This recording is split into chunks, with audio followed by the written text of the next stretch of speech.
Though I doubt this will make it to a non-live. We'll just wait a couple moments, get a few people in.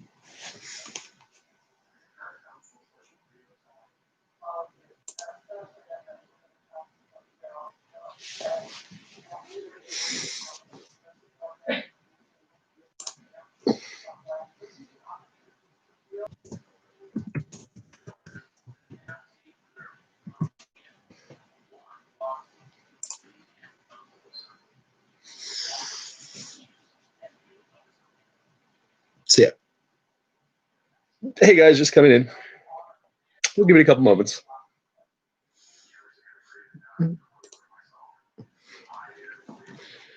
And while we're waiting,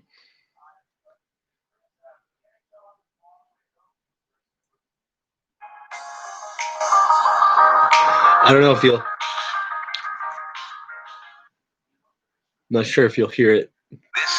They'll probably end up like closing this one down if this plays, but whatever, no big deal.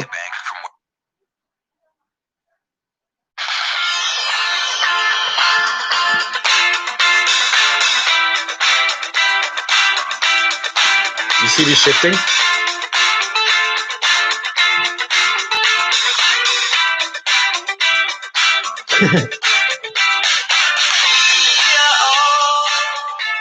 Just gonna wait until people come in. Oh no, come on now. Play the song. Hold on, let me see if I can get this fixed. Maybe it's just audio photo. Long drifters.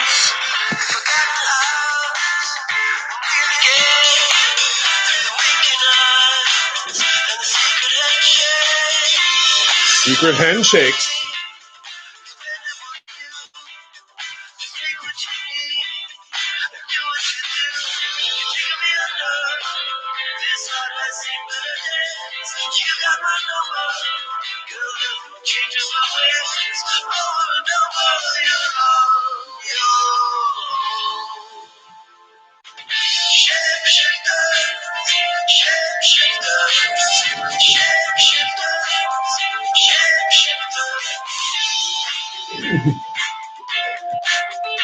I gotta say, for mainstream music, I really do like Sam Roberts. I think he was like one of the best performers of the 2000s, by far. Actually, he's like a strong top 10.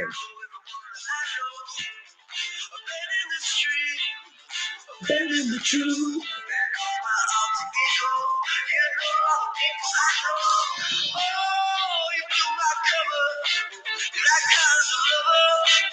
That kind of lover.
Really good lyrics. I think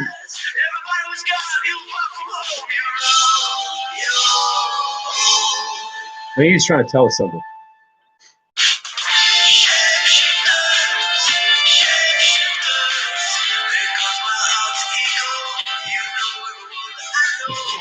Give us a like.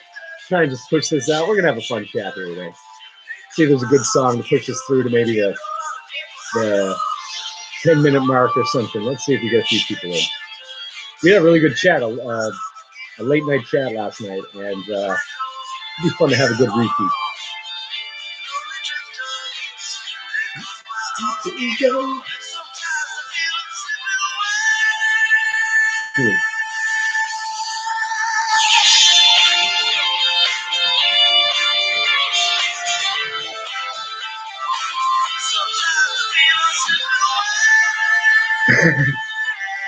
Well, how do you know I'm not one? Just watch me shift. I'll just keep looking. Maybe you'll see it.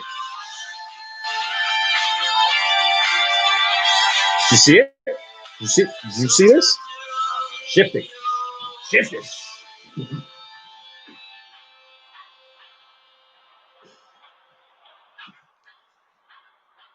See what I can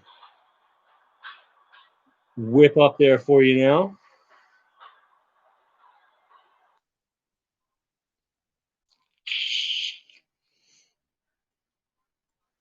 Oh.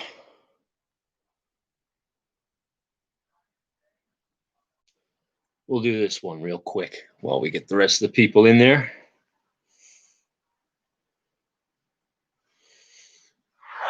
Perfected for cheesy, crunchy satisfaction. Cheese it. No! No more ads! No!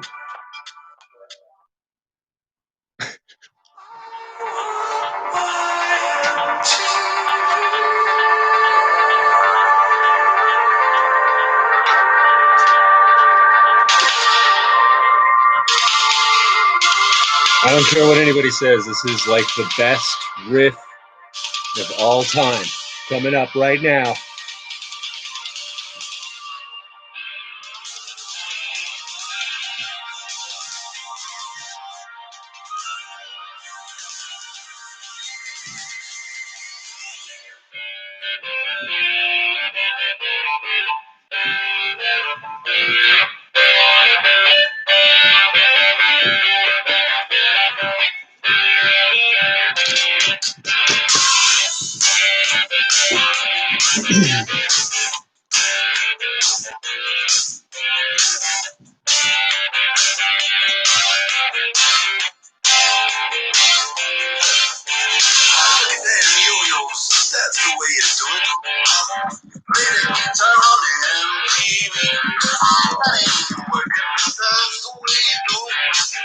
Sorry for the buffer.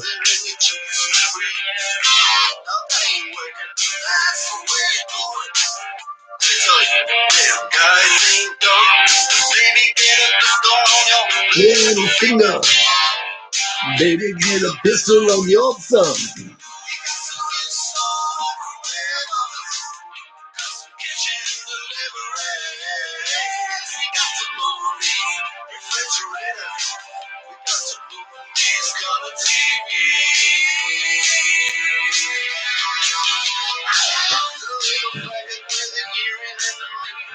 I don't know if I wanted to play that part, but uh-oh.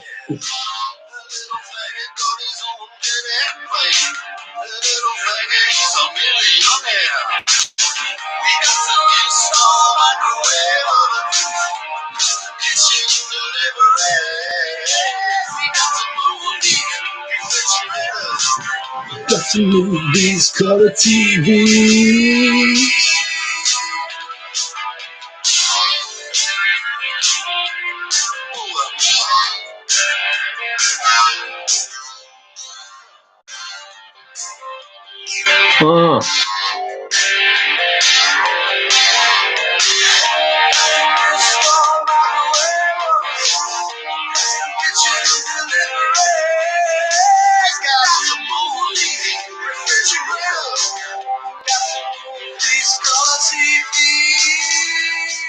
Probably should be careful about that part. They might shut you down for the video.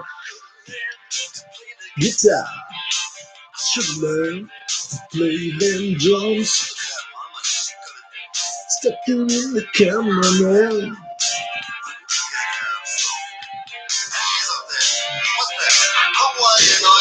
Yeah, I know a little bit about this video too. I'll even mention it because it's a great. I love this video. Get your money for nothing, get your chicks for free.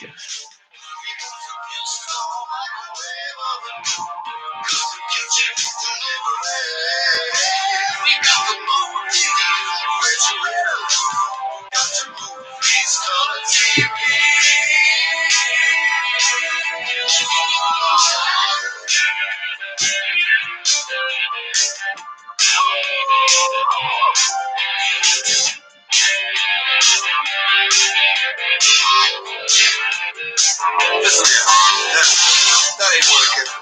That's the way you do it.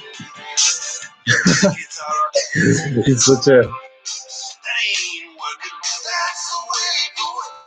Money for nothing and your chicks for free. Money for nothing. That headband, though.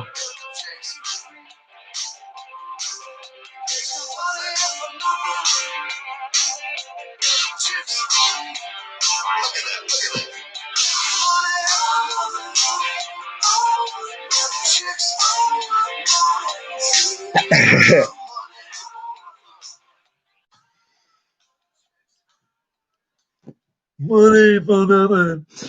Sorry. I love Mark Knopfler is my favorite guy of all time. I think it was Commodore. And it's I don't know if you saw the Canadian like kid show Reboot way back in the day. That was like my favorite kid show growing up. It's like hexadecimal and megabyte as to the evil guys or whatever. That was made with the same company even. And same type of CGI, and it's just it's definitely improved since then. That's for sure. Another thing about that too is that Mark Knopfler, he was kind of old school, and he always wanted to just like have cameras on, like, you know, the band playing and stuff like that, and he thought it was like too flashy to make videos like that. And then his girlfriend at the time was like, "Listen, you got to do something. You got to do something to stand out or whatever from these hair metal bands." He's like, why not try to do something like this so you can get it on MTV? He's like, no, it's too flashy. And so, but she persisted, and that ended up being, I'm pretty sure, the #1 song of that year for MTV videos, anyways. Yeah. So welcome everybody. It's good to see you. Say hello to the people in chat. Robert J. Morris is in the house. Oh my goodness. This is not a truth or chat unless we have a Robert J. Morris in the house. So I welcome him very, very kindly. It's great to see you. Great to see you. Department at Sheridan worked on that show Reboot. Yeah, I think they even tried to make a reboot of the Reboot. I don't know if they ended up doing it. I can't see it being nearly as good as the original, because that was a great show. And actually, there was an episode of Reboot where they paid tribute to this. Like they had, I think they were for Enzo's birthday. They had like, they were auditioning bands and different like talent groups or whatever. And there was like the clear imitation of the Dire Straits doing this song. And they're like, no, this song is garbage. just to laugh at it. So they were also able to, you know, I thought they were quite funny. They even like popped in cultural references that you wouldn't quite get if you were a kid, like in the 90s, because it was like referring back to the 80s when they started. So yeah, and hello to everybody else that's in chat. Anna Smith, Twanger. We have Jewel Proverbs. We have, I think I saw Chi in there. Yep, we got Chi in there as well. Anyone else? For good for now, and you're welcome to chat. This is going to be just a straight up chill zone here today, and we'll have some chats about all kinds of different stuff. Little update on Kitty. Because I know you guys were asking. He is back. He is looking pretty good right now. He's just right here. I'm not going to bother him too much. I'm going to just let him sit there. If he wants to come over, he is more than welcome, but he's looking pretty comfy. And now I know they probably just say this to you, but he was like apparently the best patient ever. And he is the little sweetest kitty ever. So that doesn't surprise me. And yeah, you know what the prognosis is, but he is looking quite good. He's even able to get up like stairs and all like that. And he had a little bit of fluid removed, so he's looking quite comfortable. He looks gorgeous. He looks gorgeous as he does. And we just had a great nap. So I'm happy to have him home. And I thank you all for the prayers and well wishes, because It was certainly needed. It's certainly needed, I think. But yeah, yep. Now moving on. Moving on. I'm a shapeshifter, and we're just going to try and see how the theme of this show. The theme of this show. I'm not even like gonna. I'm just gonna let you guys run on what I just said. How many animals can you make out of my face? How many can you do it? There is a little bit of a running joke inside our bunker chat. If someone wanted to put that link for the bunker chat, I can't. Oh, I can't. Actually, I can. One second. Just drop it. We'll just let a moment to buffer. Yeah, this chat is getting more and more fun as the days go on, because not only is there a whole bunch of information that gets dropped, up to you to verify, of course, but there's also, you know, narratives that make their way in there, and it's always welcome to see them, because, you know, we all need good laughs. We really do. And I do appreciate everybody that comes by, and you are more than welcome to do so. You can come by and lurk, just see what we're saying over there, or you could even contribute, whatever you want to do. Totally cool. Same thing with there. And yeah, he's oh, you know, the kitty bird. Oh, puppy dog. I think my kitty also knows the old barking. And yes, the Bigfoot twanger. By the way, my last little video about Kitty was just for you, man. Just for you. You now will know why I am Bigfoot. This is really just a cat brush. This is all this is right here. Maybe I'll show you later if he gets a little bolder. I'm just going to make sure, actually, I give him something just over him so he stays nice and warm during the chat, because he does just like chilling around me and hearing my voice and stuff. So make sure he keeps warm. I'll be right back. Just be like 2 seconds. Oh, Baba, it's okay. Comment allez-vous, toi? Comment allez-vous? T'es si chou. Oui, t'es si chou. Ah, c'est qui, mon gars, toi? C'est qui, mon doigt, toi? T'as froid? T'as froid? C'est pas grave, c'est correct.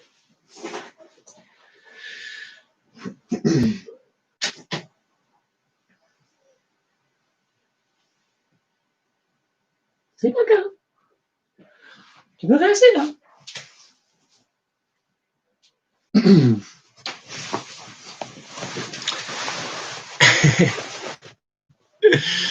All right. All right. Now, listen, guys, you want to throw any topics out there? Because this is a pretty open-ended one. I did see, though. I will mention this. And we are going to talk about why I put Chi in the chat. And I want to thank her very much, because this will be a hefty part of the discussion as well. Because she's on fire. She really is. I got to say. I mean, she's quite astute, quite brave for saying what she wants to say. Doesn't matter whether or not someone agrees or anything like that. If she thinks it's the truth, she'd like to spread it. And that's the mentality I think that's needed here. Disagreement specifically is something I think we need in this little pocket of YouTube. It's pretty sweet. Super famous, yep. Straight up fire. And it's actually, speaking of fire, and I didn't mean to mention this as like a reference back to that, we are going to speak a little bit about the NAR, what I know about it, and its connection. By the way, Chi, if you could, the video that you posted me, if you could post that in chat, I'd like to actually pin that up, because, you know, if I'm pushing things like Q, I want something that balances that. And I think that this guy kicks my butt. So if you could post that, I'll pin it up. Let these people take a look, see where I very well was. I'll probably just say I think I'm wrong. I think I was wrong on my first little things like that. So I really, and the one that she posted too, it was like very comprehensive and rife with straight up examples and how it is contradictory to the Bible, things like that. And also, I noticed that he picked up on something that I may have forgotten over years, and I haven't been following the New Apostolic Reformation. In my opinion, it's a big problem, and I haven't been. I've dropped the ball on uncovering this, because it is so sneaky. So I would like to talk about that a little bit more. But yeah, whenever you could, Chi, if you could post that same video you gave me. I think you know what I'm talking about. The who was the guy? It was like has a little compass on his logo. So yeah, if you could post that, I'll put it on. I support Q. So I was kind of like on the fence, but like I think like I allowed myself to want it to be true, which allowed me to bypass the warnings that I had about it. So I got to be aware of my blind spots, including calling it out. So I'm really appreciative that she did that for me. It was a legitimate and I think a strong rebuttal. So I got to give her credit for that, man. Because you know, we know this group. I guess we know this this little pocket of YouTube sometimes does have problems with being able to disagree with each other, and let's set the example. I guess let's do that. Let's do that. On point preparedness. Yeah, I did really appreciate that video, because it wasn't just like cues alert. You know what I mean? It was straight up facts, and like I could not disagree with so much of it. I think it was bang on, absolutely bang on. So definitely cue that up for after this Shapeshifter chat. By the way, have you noticed any animals pop out of my face or anything like that? You just let me know. All right. Maybe it could be like, you know, looking at the stars. You can see what you want. So he's chilling right now. He looks like he's pretty comfy. So I think we can go ahead and move on. 20 minutes in. It's good to see you guys. I really appreciate it. Now, Raquel Rodriguez is starting to get famous worldwide. This lady in Texas. I don't know if you've looked at like how much she brags about the votes that she has that she's rigged over time, but it is it's interesting because we have gone years and years with Project Veritas calling out people that are not up to the standard of truth, and nothing seems to happen. But it looks like this is starting to gain international attention. I would like to talk about that. There were some videos that I've seen her do, and where she's literally bragging about bringing in thousands of votes for ballot harvesting, and it seems like it's an act of with a total sense of impunity. Like you will not be caught. You're not going to have to deal with anything. And hopefully that can get reversed, because whether or not there's controlled opposition on both sides or anything like that, I think that we've seen an egregious, I'm using that word too much, but you know what I mean, an aggressive advance on democracy, but on an electoral process. And it's not good whatsoever to have any sort of government that can't deal with that. Absolutely. So I saw this, it was someone from Korea that was actually talking about this now. And I'm also seeing, I think it was Australian newspapers that was talking about it. Maybe Aaron can pop in and teach us about that. Another thing too, I also released a video, I don't know if you've seen it yet, that it had Jeff's cousin sending me emails, and it gives you a really good insight as to what was the mentality you know, of the family. What was the insider scoop of it? How do they feel? What do some of the people know? What don't they know? And at the end there, I posted a little bit of like a eulogy for Jeff. And I think it's really important for maybe both sides to see, because I think like both sides are trying to ignore the main issues, you know, and it's really important that we see all sides of the truth. We can talk someone up or down as much as we want, but if we're not showing both sides, I think it's unfair to either side. So take a look at that video as well if you haven't yet, and you're welcome to actually re-upload any of that. And same thing with everything on the channel. Like I keep saying, you can re-upload or mash up whatever you want. Totally fine. And if you disagree with me too, that's more than welcome. As someone that believes in liberty, I believe that I don't really have the right to tell anybody what to think of me or how to think of me or in any way, and you're more than welcome to disagree with me. So feel free to use this material whenever you see fit. Okay. And I want to say just a quick hello to the people coming in there now. We have BNB. I said, well, you've been here for a couple of minutes, but I didn't give you the hello yet. And Christian de Olivier. Sorry, I do have problems saying your name. I'm sorry. But hello. It's great to see you as well. Now, what are we talking about here? Chi with the Q. So yeah, I have been really wanting to believe this. Hi, Chris. And because I don't like seeing, I think there's a lot of us that don't like seeing unjust things go without checks, balances, or what do you call it? Being exposed for what it is. And I think Q plays off that. And there maybe is like a lot of truths in it. And it may be part of a strategy to defeat one side or the other. But one thing we got to remember is the most specific thing that has always been reverberating in my head, but I haven't been listening to it as much as I should have been. And On Point Preparedness pointed this out, is that God is not a God of confusion. He's a God of order. And from what I'm seeing with the Krakens and just the Giuliani, I'm not seeing Giuliani is pretty cool. I mean, like he's been calling out a lot of stuff. So, I'm not going to say I know his heart or whatever, but what I do see are the fruits of what's going on of all of this. And it's like, it's coming. And then that day comes and then nothing happens. And then you're like, okay, well, what's from here? What's going on from here? And then it's coming. It happens. And then nothing happens. It's just like repeat that cycle over and over.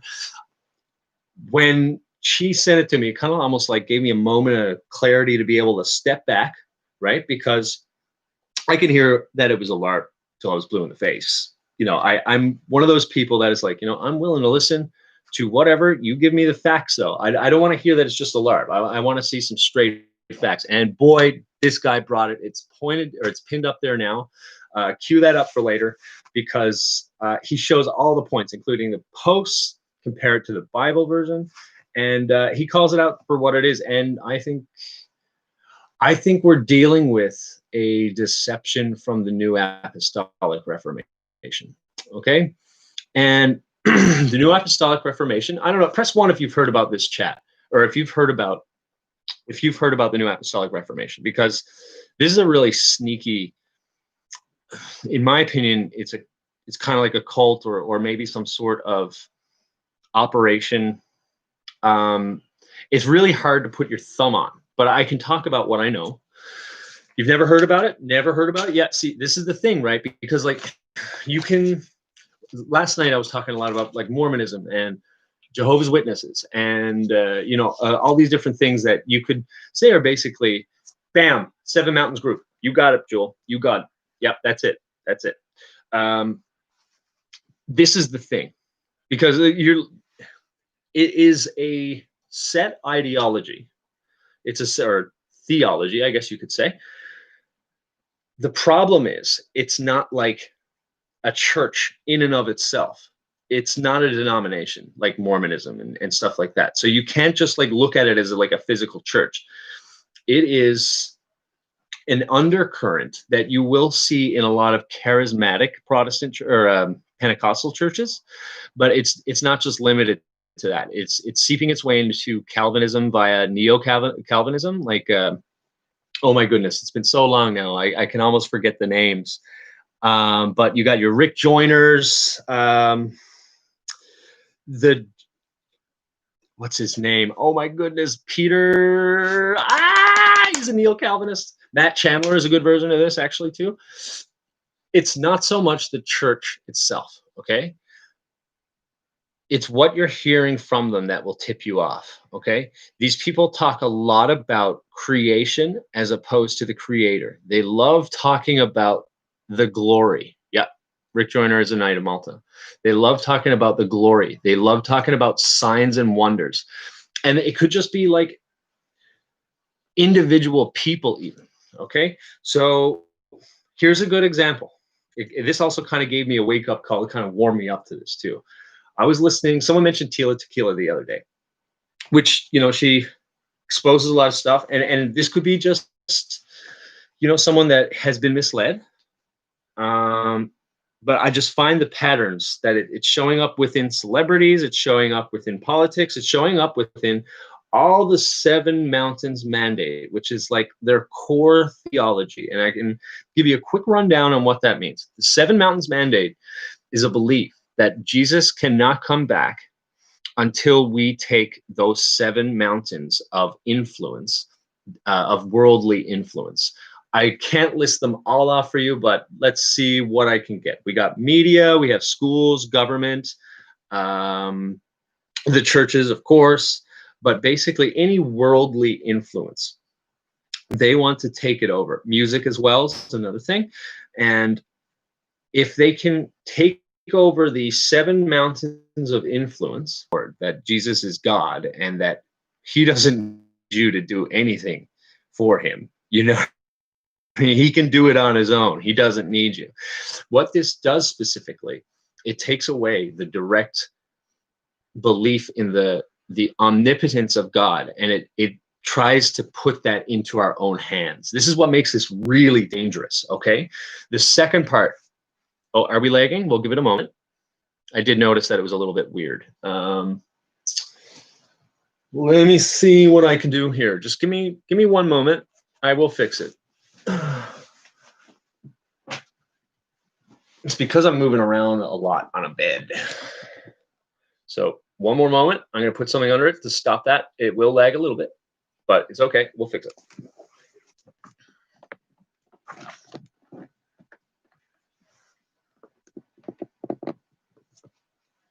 Okay. If just let me know if it's lagging again. It is Luciferian doctrine at heart, because it does to someone who's not well versed in the word, it does come off as this beautiful sign of wonder. This is what they get you with. They get you with the want of the witness of physical divine intervention. They want to be able to see it, which is against what the Bible tells us. Like God has already sent his prophets. If you look at Hebrews 1:1, he's already sent his prophets. There's been a whole bunch of different ways, but in these times, he gave us Jesus. We don't need Rick Joyner to take over all of these mountains of influences. We don't need Tila Tequila to be talking about how she's a prophet of the Lord, which is what really it restarted my suspicions again, because I was listening. Someone was mentioning Tila Tequila, so when I just stumbled upon her again. So I was like, okay, let's see what she's up to. And she was there, and she was reading out Bible verses, which is cool. Obviously, totally fine with that, right? And then she slipped in, listen to me, I'm a prophet. I'm a prophet of the Lord. I was like, oh, where did you get that? Where did you get that? And here's another part of the NAR as well. They have something that's called the fivefold ministry. I first learned it because I assume Mario found a church that was infected with this doctrine. And he started saying that he was a teacher. I think it's been a long time. A teacher. So fivefold ministry. Back in the day, before we had a Bible compiled, there was, right now, most churches are what's called cessationist. So that now that we have the fulfilled word of the Lord, we have a compiled Bible for us all to read and learn. These people still believe that we need prophets, apostles, evangelists, teachers, and one other. I'm sorry. Once again, they misrepresent, in my opinion, what is written in the pastoral epistles about. I think it was pastoral epistles that talks about these.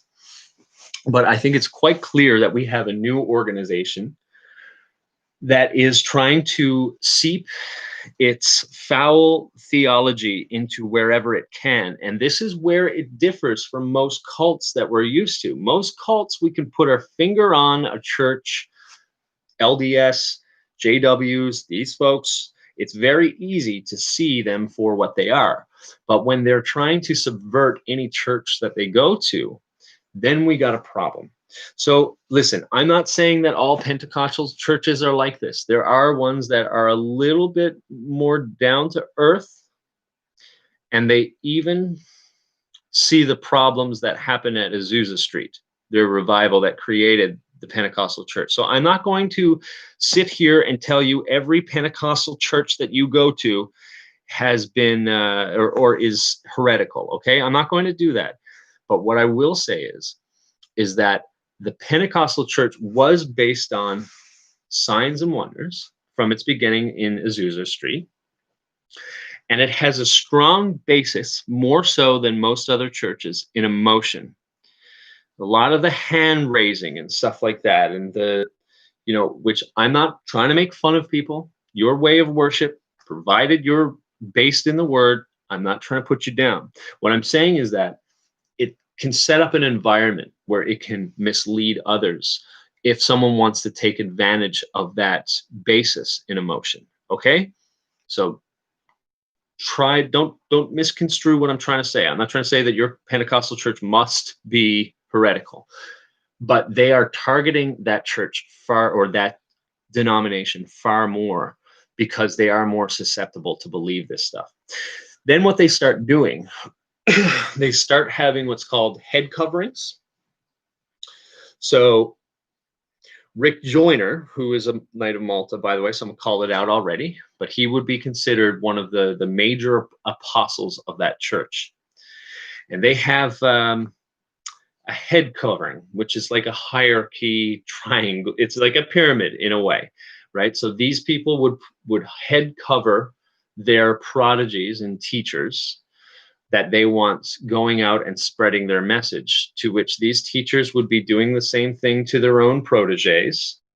And it just spreads out, spreads out, spreads out until it starts seeping into everything that it can.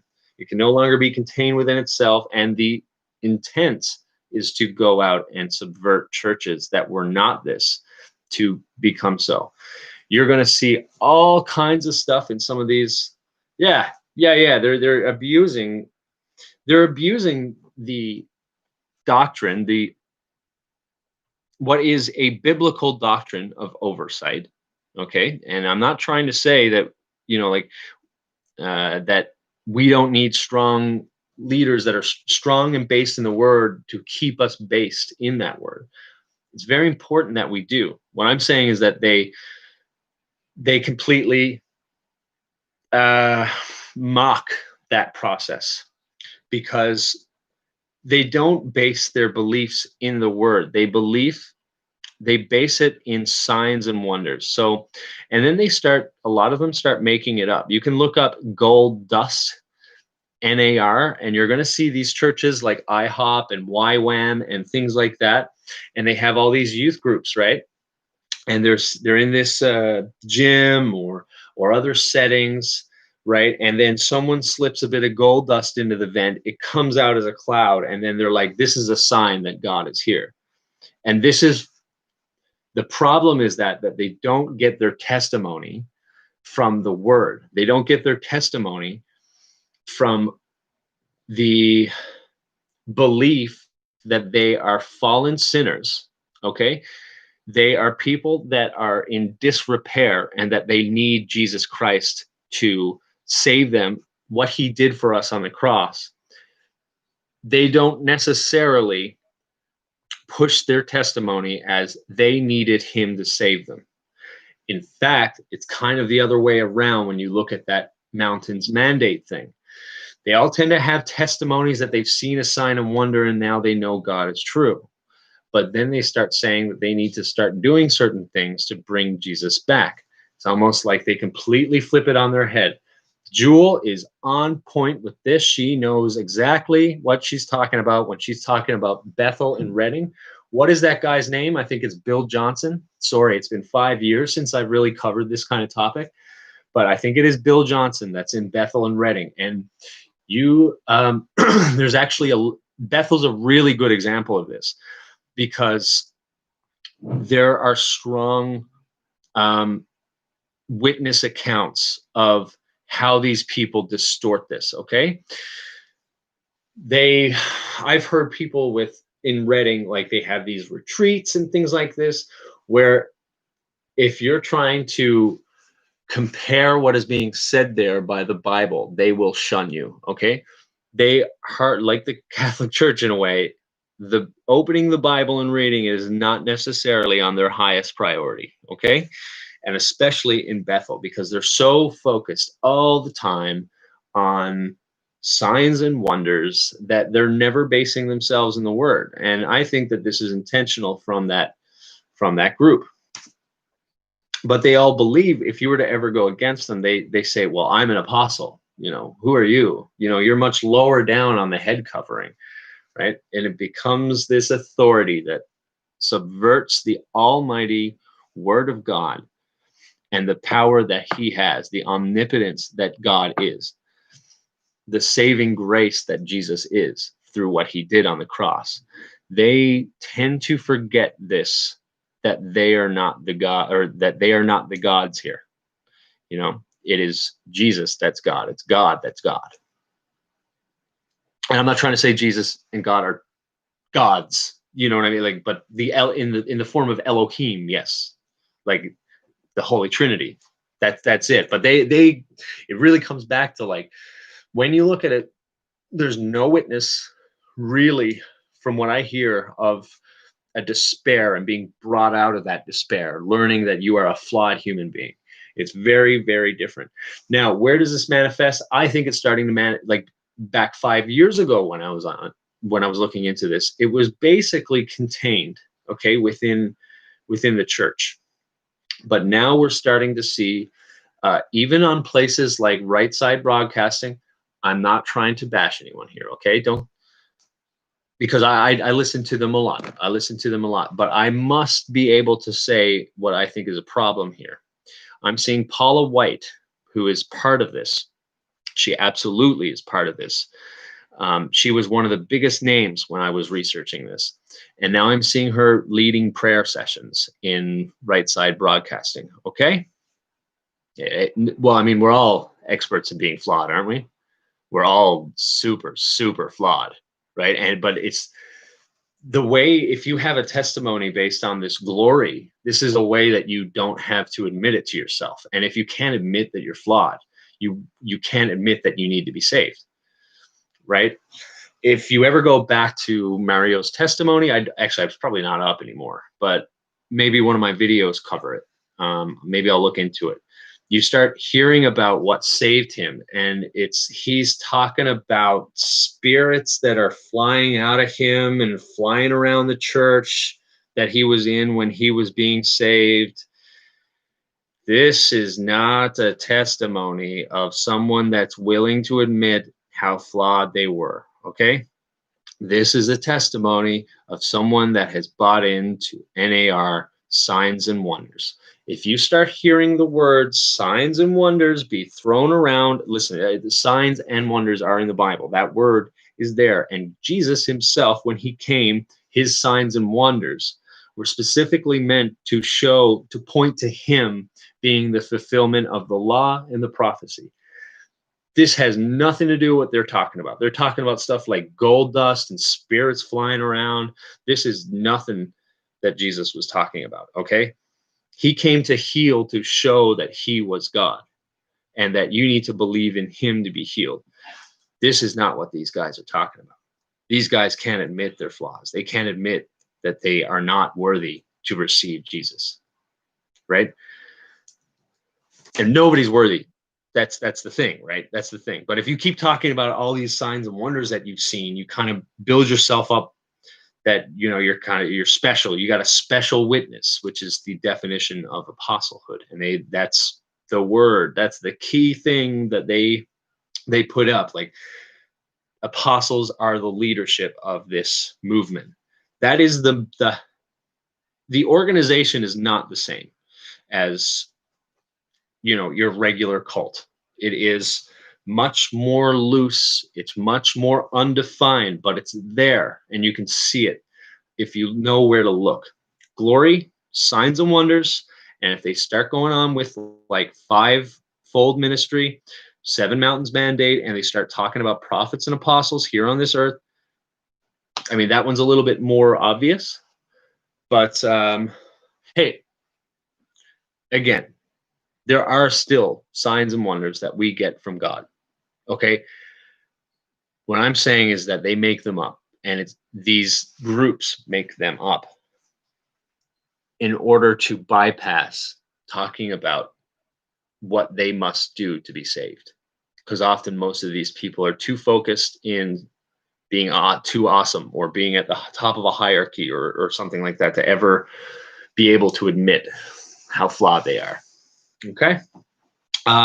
So yeah, where I'm seeing this now, and it could be in with Q. I think it's possible that this is part of it. And when you start seeing the roots of Rick Joyner and things like that, Knights of Malta, like you said, he is an admitted Knight of Malta, which is it's up there in the Catholic organization. Let's put it that way. You start being able to see a bigger picture of this deception. And I think Chi, by posting that there yesterday, it made things click in that I should have been spending more time looking into rather than wanting Q to be true. And I think that everybody has the ability to rationalize something to be true without looking at the facts or comparing it to the Word of God. And that was my problem there, I think. Or I was unwilling to admit that I wanted it to be true. And I think it's pretty clear. This video that I've just pinned there that she has, I really want you guys to take a look at it because I think she's totally right. I think it totally like blows away what I was talking about before. Is like, is Q a LARP? What's the issue with Q? I don't see anything. I'm guilty of it. I think everyone at some point in their life is guilty of that. And this is the reason why we need rebuking in this. Like we all need to be rebuked from time to time because we do all have blind spots. And the sooner we can admit that, the better it is for everybody else. And I want to thank Chi because she rocked it. She rocked it. And she could have said nothing because she could have been worried that I would be like, oh, this is not what I want to hear. Go away. You're a shill. You know what I mean? And this is, you know what I'm talking about. This is the kind of mentality that you see in a lot of people in this movement, be it the Christian part of it, the secular part of it, whatever. The mentality is there, and yeah. I think I gotta be, if I want to go around and talk about how I think, like other people are letting their emotions get in the way of things, I got to be the first person to admit it. And that's why this is so important today. But I also want to expose that I'm a shapeshifter. I'm just kidding. Casey Kraken, it's good to see you. John Canada, good to see you, man. I was worried I wouldn't see you again, to be quite honest with you. I haven't seen you in a few days. I hope everything is well with you. You got my email, right? Shoot me over an email. We got to have a chat, okay? I keep talking about my PC, but with what happened with my kitty, that became a much higher priority than getting a better set of hardware at the moment. So I will get that on the go. And I would like to actually have, oh, you just sent an email. Okay, I can't check it right now because if I do, I'll just buffer into oblivion. But I will afterwards, and we'll have a discussion. I check it basically 8 times a day at the very least now. So I'll definitely send you one back. So yeah, again, I just want to make sure it's completely clear. Thank you, Try Girl. I believe you were completely right. And I think that it shows a lot of strength that you were able to call someone out. And I am thankful that there at least seems to be an atmosphere around this circle or whatever I know I'm gonna, what I'm trying to say, like with a, like in these chats where people can disagree. I think it's really important that we do. I think that we should not be just casting out people that do. And this is the best reason why, because like we could be right 30 times about someone just trying to disrupt things and things like that. And then you can make the executive decision to say, okay, let's stop this, let's not let this go. But the more you do that, the arrogance starts seeping in And if you can't admit your faults, that just accelerates the process. And let's break that process. That's my thing. I think we got to break that process hard, and it's got to start from, like, if I want to go breaking that process, and anybody's got to start with me. So again, thank you, Chi. You rock. That was awesome. And I really highly recommend everybody watch that video that I have pinned up there that she posted. Okay. What else? Is there anything really, really pressing that I wanted to mention before we get into a more of a chat thing? Because actually, I gotta say, my favorite part about these live things are being able to talk with you guys in the chat. And if there's anything that's on your mind, anything at all, could be whatever. I think actually last night this ultra late night chat or whatever that we had was actually super cool, because it was just people throwing in the most random of subjects, and it goes on cool tangents. So I think we're going to keep that kind of stuff up. We're going to keep the content portion before chat a little bit brief, try and keep it under the hour level, and we're about 51 minutes in now. So that being said, think of some stuff that we can have a chat about. If not, I ramble until you guys start going on. Oh, of course. I mean, hey, man, I watched it because I was looking for someone to give me a good debate, give me a good argument on why it's, because like it's too often. Yeah, let's talk about this a little bit more before I just take a little bit of a break. It was too often for me, and this is where I got suspicious and maybe even hardened to the truth. And I got to self-reflect on this, because I've seen everywhere, like everybody's just like, choose a lark. And don't get me wrong, that's that. Hey, you can take that point. That's totally fine. But I wasn't getting much substantiation of the argument, which, as a debater and someone who's prone to arrogance at times, that's for sure. If I see a lack of argumentation, I sometimes jump the gun and think that that is evidence of legitimacy of the point against which they're trying to argue. Okay, so I think that I need to watch that blind spot. I talk about duality and stuff like that all the time, how they're trying to push you to this side or that side. Well, I think to me, I think that it could be plausible that they're trying to get you to talk just accuse a LARP to try and push people like me to truly believe it. Like the ones that, like, I overthink things and stuff like that. And then I might get too hardened in this one side rather than trying to find out whatever this is in the middle. And she's got the middle. She got the back. She got my back too. So I really appreciate it. No, not only was I not mad that you posted, I was extremely grateful for it. Okay. I'll do a quick readout of BNB. No. I'm a donkey. I'm a donkey. I'm a dumb donkey. And I'm full of fault. And I'm just thankful that I am able to be in a mentality where I can self-reflect against that at times. And I hope that people call me out on the blind spots that are still remaining. And I'm very appreciative of that. Okay. Thank you, and Cole. I mean, chances are he's got FIP. Okay, we're just waiting on the tests to come back, but everything is pointing to that, right? So it's something that just it's not. There's no cure, and we don't know how long he's going to have. But what I'm super grateful for is that he is looking really happy, really comfortable, and he's looking like the sweetie he always is. And I got lots of time left with him. Even if it's just 2 days, to me, that's a lot of time, because I've lost a couple cats where you have nothing, right? And that it's super cool. I can still have like little cuddles with him and all that stuff. So yeah, shape-shifting donkey. That's what I am. That's what I am, exposed as a donkey. That was a good callback, a great callback joke, I gotta say. Blind spots, I've developed cataracts.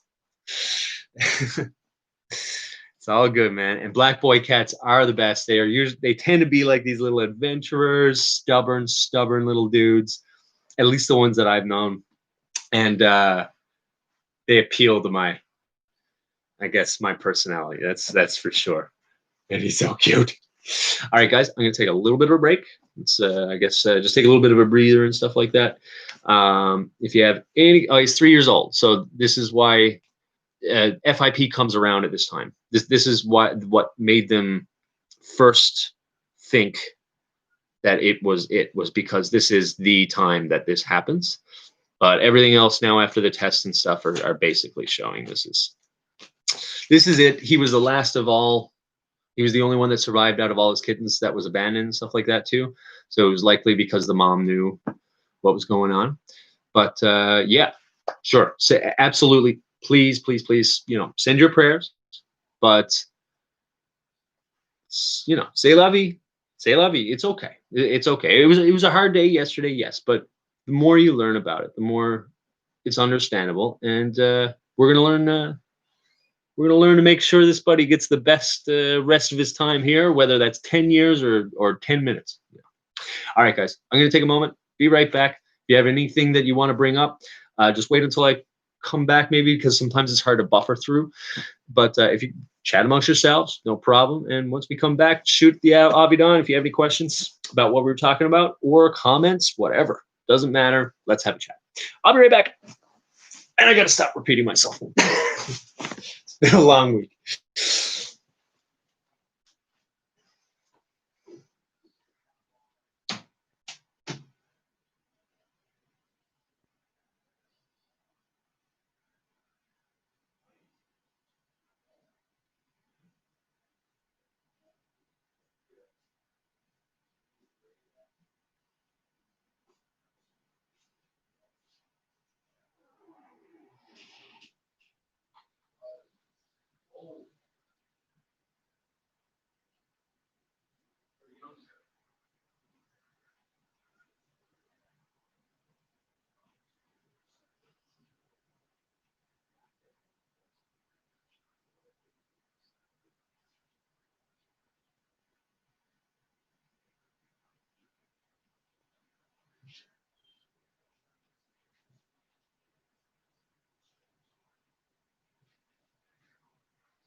All right. Start reading some stuff out there. B&B, I really appreciate your words, and I'll read this out for sure. How my cat's 4. That's awesome. That's awesome. That's like the prime kitty age right there. And you'll definitely keep him in prayer, as I understand. I'm worried about taking away from mine once I refuse what I believe to be, the mandatory. Well, you can see it in the chat, and I think all the live chats stay up, so you'll be able to see what he says there. Just want to avoid any censorship kind of thing on that stuff. Where do you live? B&B. So far, the vaccine has not been made mandatory in Ontario. It's gonna be rough. Another really good point that was made in this video that Chai Girl posted was that I think it's going to be a pretty rough go for the elites to try and force this. I think there's too much out there right now that people are not trusting in the media, and you can see this for yourself when you go to these YouTube sites of the mainstream. CBC is just getting bombarded with people that are like, "You're a liar. You're lying. Straight out, you're liars. Like, we don't trust a word you're saying." Everything's getting like downvoted into oblivion. And I think that there's too much pushback. I think what part of the deception could be is making us fear that to react. I don't know if that makes sense. I think that was a pretty decent point. He could also have his blind spots too. But no, don't worry. But no, you can chat whatever you want. I'm not going to stifle that chat. It's just for me reading it out. That's all. But everybody else can see what was being said. But yeah. I think that could be indeed part of a deception, that we need to worry and freak out about this stuff, when I don't think that the general populace is, aside from, there is a strong portion that basically believes it, but there's too much pushback. And I think that we need to, take some comfort rather than buy into the stress and stuff like that, because I felt the stress. I definitely felt it. I was getting the worry over the past few months, and I feel like January 6th was a moment of clarity. I think that a lot of this was like, the more that you buy into this, the more you play into their hands, that they want you to do stuff.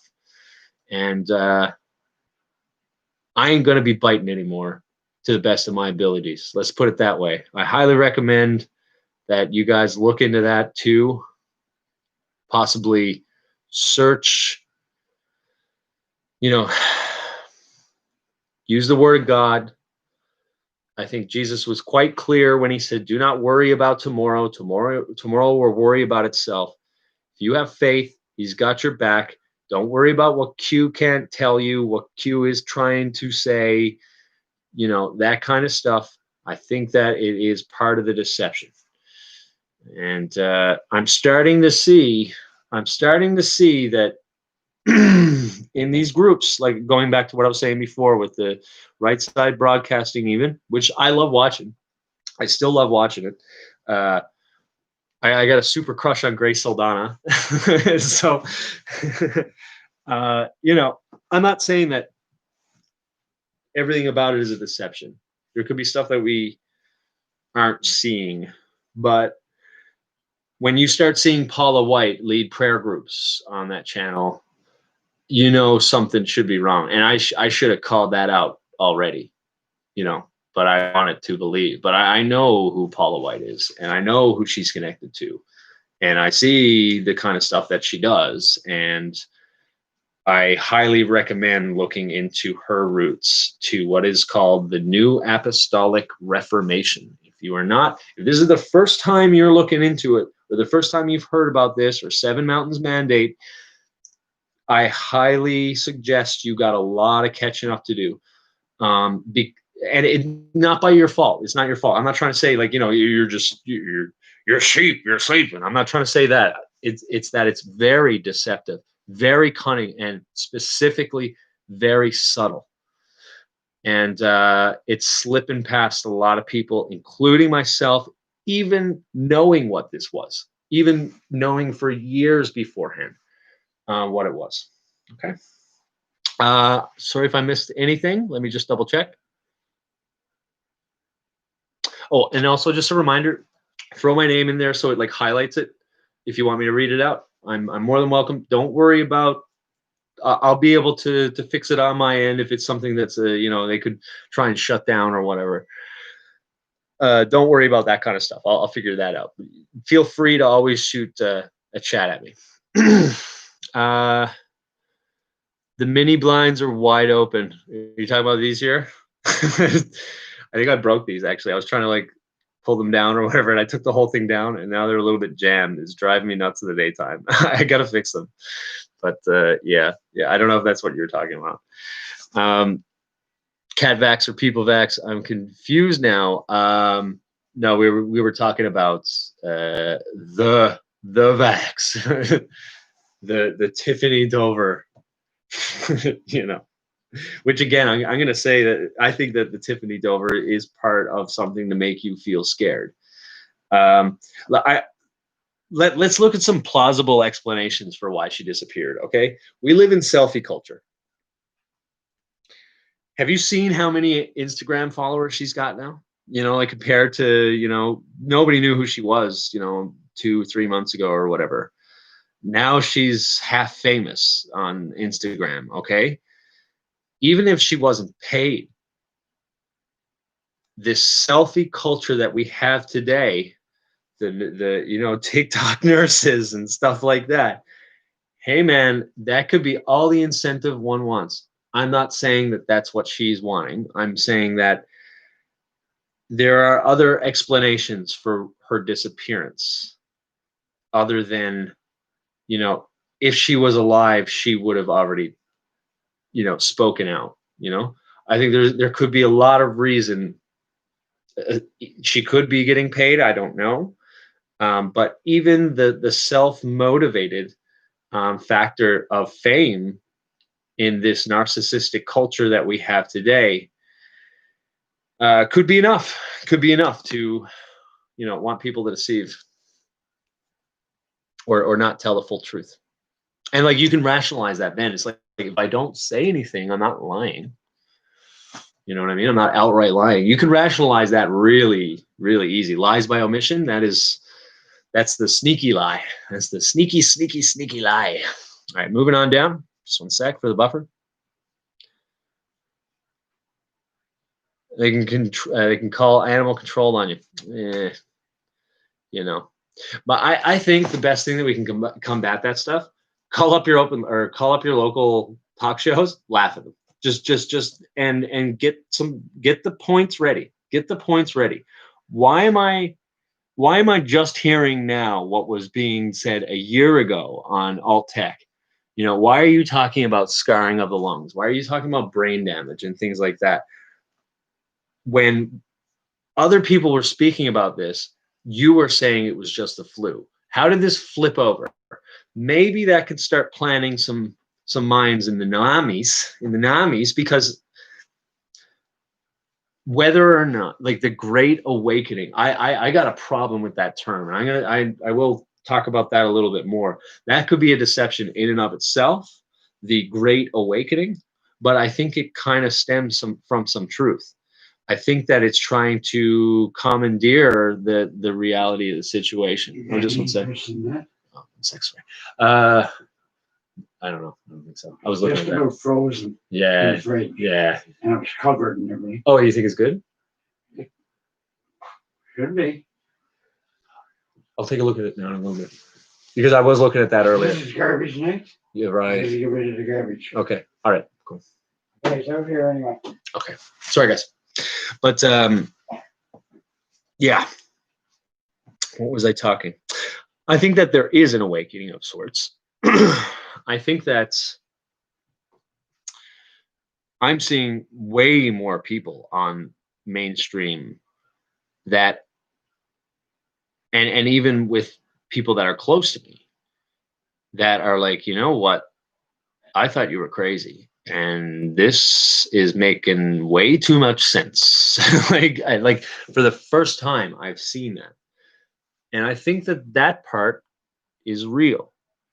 But I think there could be the deception to try and take that over. They could be accepting reality and trying to subvert that reality. I guess this is the topic of the day, subversion. It seems to keep going back to that, probably for a reason.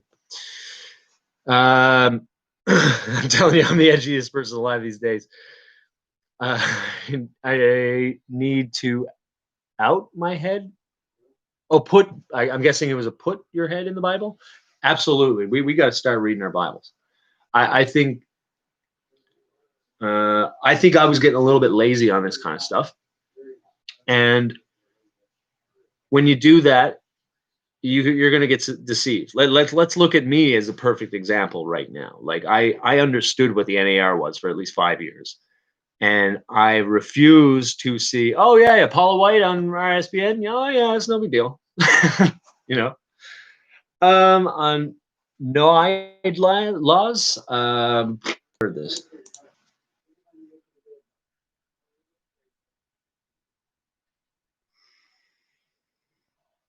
I'll read out what is the first definition here. Also called Noachian laws, a Jewish Talmudic designation for 7 biblical laws given to Adam and Noah before the revelation to Moses and Mount Sinai, and consequently binding on all mankind.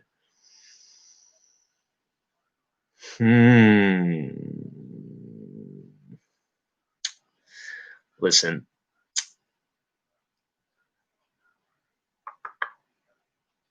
I think that has always been, and from many angles, a way to deny the 10 commandments and the 2 great commandments by trying to rewrite them in the image of man. I think that if you're not Christian and you read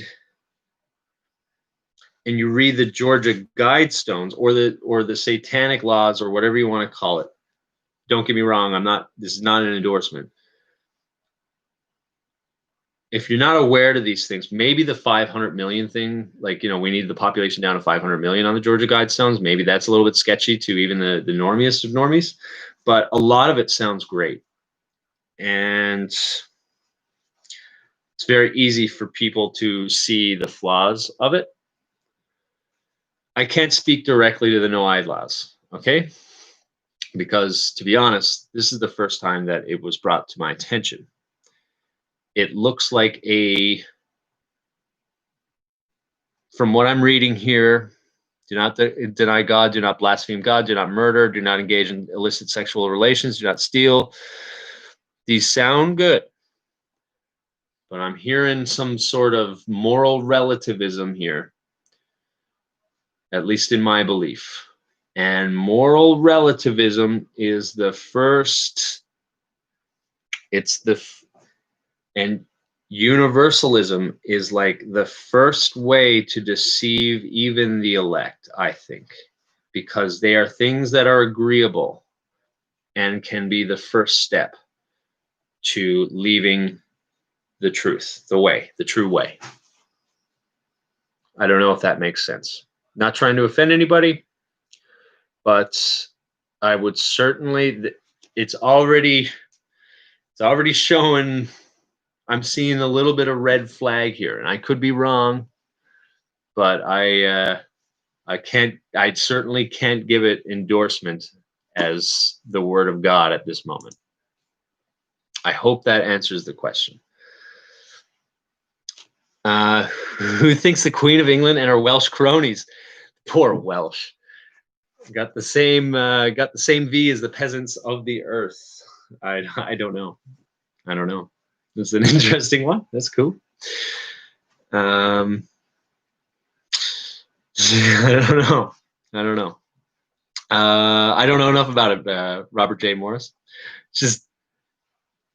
But I am certainly happy to have you in chat. Casey Kraken, good to see you. Good to see you. Sorry if I didn't see you earlier. A guy in Trump's administration last week said it's time to put wokeness to sleep.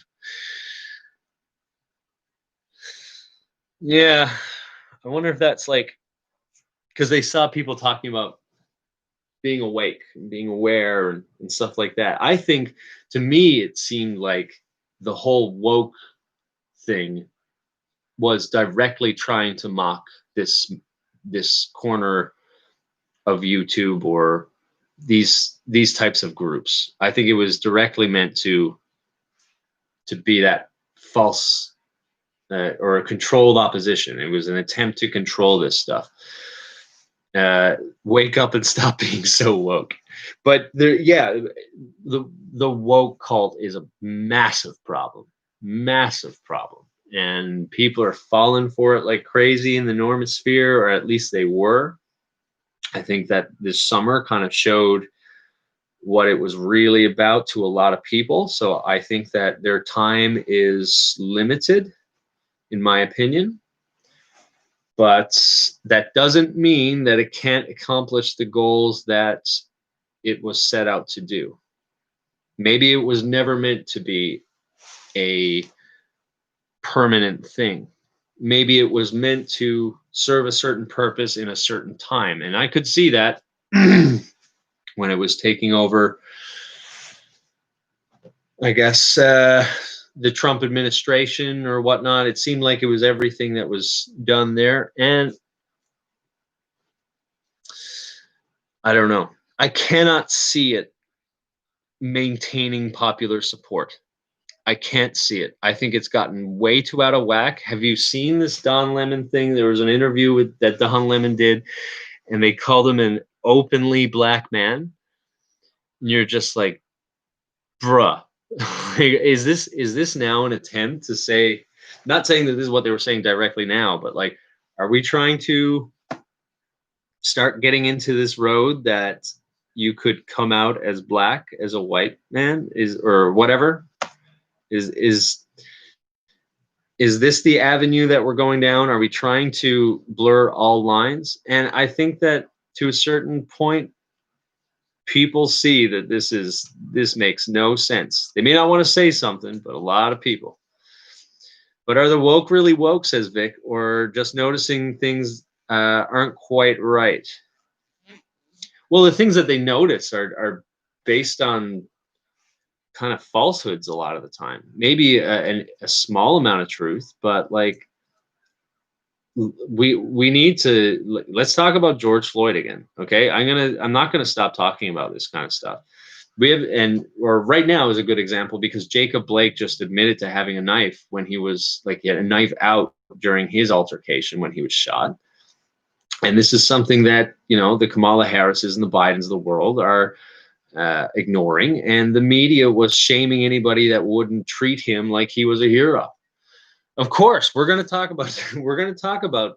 I'll just say right now, we're going to talk about Fentanyl Floyd because this was not a model human being, and I'm not trying to speak ill of the dead. It's just that at the same time, we can't just treat people that are imperfect, like all of us, like they're martyrs when they were not.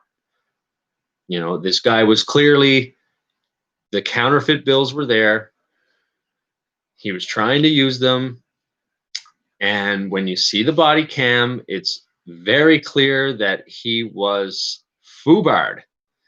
And you can even see what he was trying to swallow on his tongue in the body cam footage. Okay, let's be very clear that he was trying to swallow the drugs that would have gotten him jail time.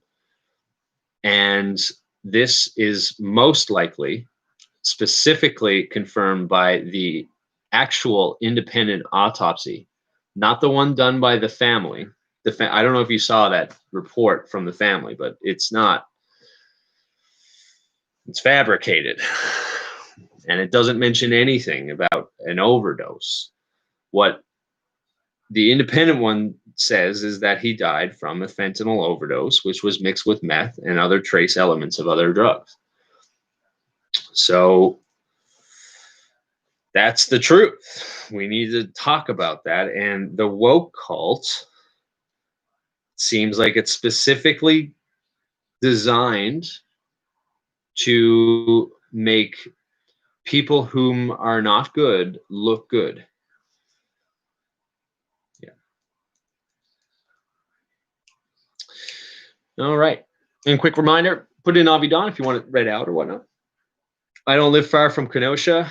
When that Jay Blake thing went down, it was crazy, man. Oh man, that was intense stuff. I did watch all of that take place, almost basically live. I was following the BLM protest basically every night, as I'm sure the elites wanted me to, and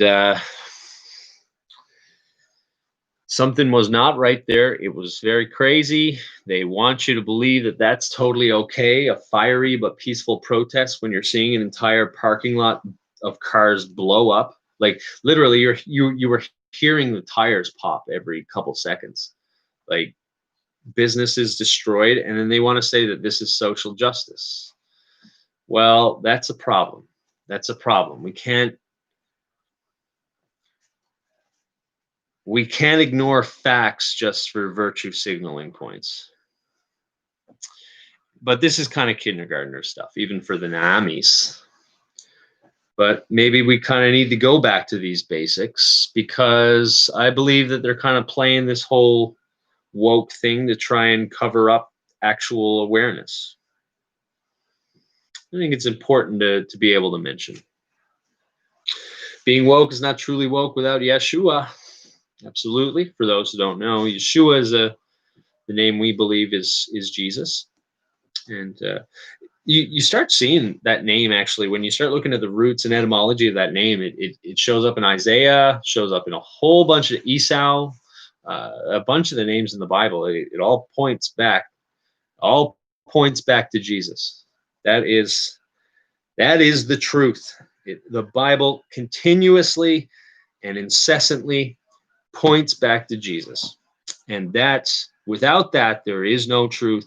Proverbs teaches us the fear of God is the beginning of all wisdom, and it certainly isn't listening to the woke cult or the elements of the truth movement that is quite culty in its design, or quite culty in its action, I guess you could say. And I'm not saying everybody that's here is in a truth cult. I'm saying I think a lot of us know that there are people that naturally will want to try and subvert and control truth for their own selfish gain. Yeah, they don't know it as much. That's for sure. That's for sure. Yeah. Yeah.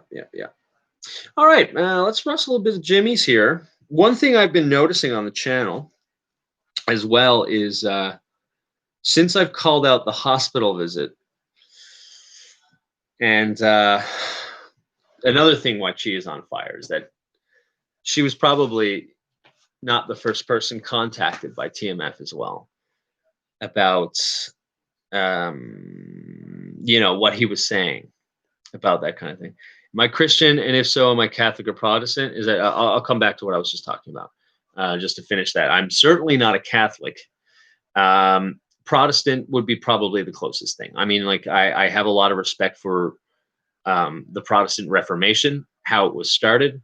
I think Luther, for a man who obviously could err, and he did in many ways, he was searching for truth, and he had the brass cojones to even say it straight to the Pope at a time where this could get you killed, no problem.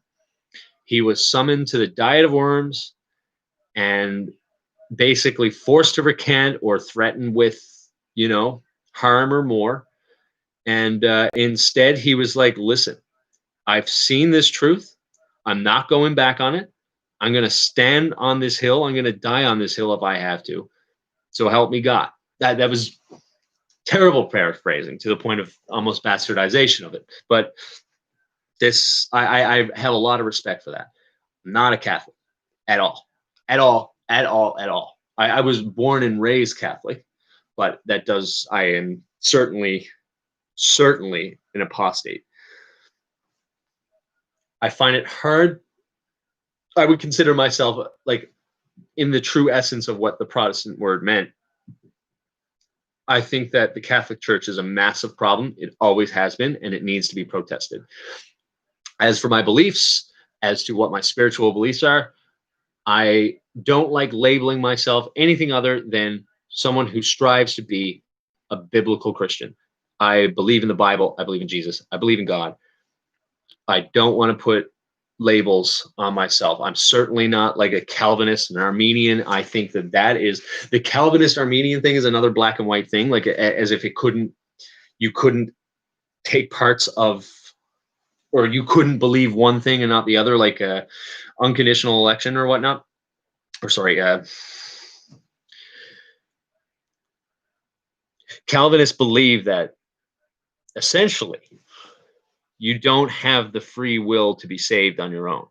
Okay, like you can't hear the word of God and make the decision that you are flawed, you are in sin, and that there's nothing that you can do to save yourself, and you need Jesus. They believe that you have to be part of the elect to truly believe that. I don't believe that. Okay, I would pick up closer in that specific part, pick up more of the Armenian, that's a country, Armenian, the, the Armenian, that it is your free will that hears it, but responds to it. You will hear it. You have the ability to go to God. It may be harder for some than others, but you don't need to be one of the elect. Like he isn't, you have your own free will to hear the gospel and reject or deny it. They believe that if you weren't elect, you have no ability to accept it. And if you are elect, you have no ability to reject it. That's a problem. Now, the problem with why don't I consider myself an Armenian is that after that free will part, in my opinion, it becomes very clear that they start saying that your works is what saves you, or it's what keeps you saved. Calvinists are closer to the once saved, always saved. I don't necessarily believe the doctrine as it's laid out in Calvinism, but I'm much closer to that due to the fact that there is nothing that we can do to be saved. The glorification process is something that is natural and happens over time. And I think that whole duality, and I've seen my blind spots in the past of that, to the point where like I almost rejected what glorification is. Okay. That duality, I think, is meant to get you out of what the Bible says. Read your Bibles. You don't need James White to explain to you what the Bible says. The Bible is clear when it says even a child can understand it. Paul said that, I believe.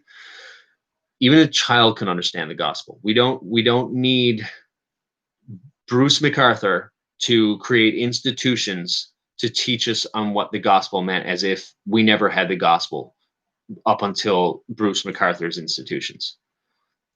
When you hear a lot of their speeches in Calvinism, you hear a certain pomp that is it's unacceptable.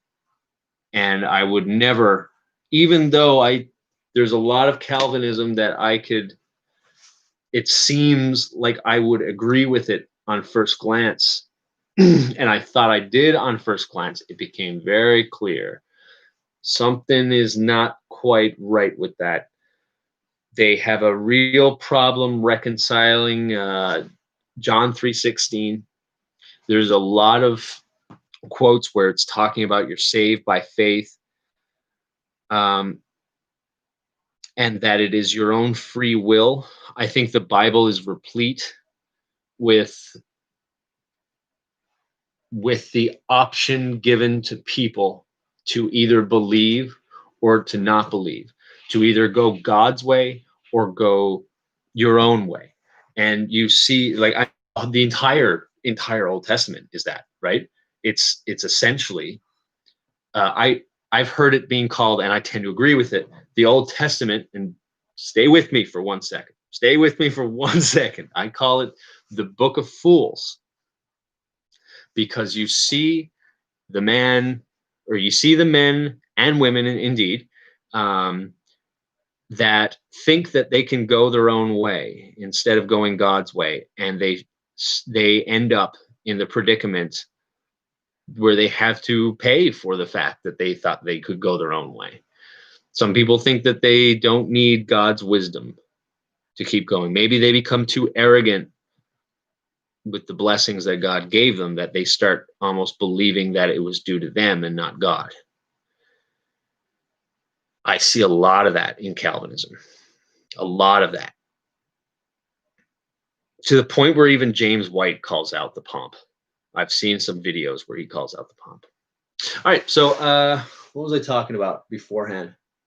The TMF thing. So I was calling out a whole bunch of things, and I'm seeing anomalies, I guess, in comments. I'm seeing patterns.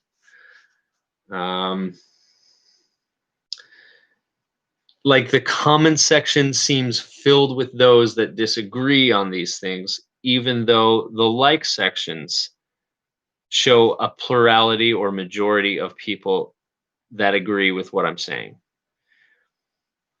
But in the comment section that disagree, you'll have 8 to 10 likes or something of disagreement, which is okay. You're more than welcome to disagree. I'm not trying to say that, okay? But what I see is what could possibly be the start of coordination in these circles, okay? This is what I had expected to happen,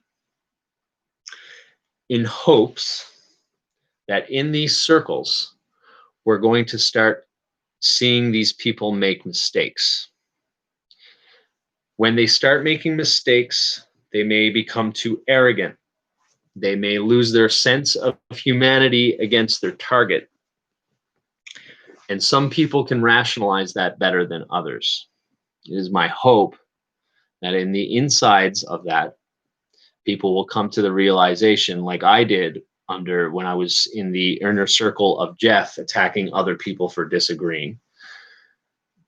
We started coming to that realization that something was very wrong with trying to target.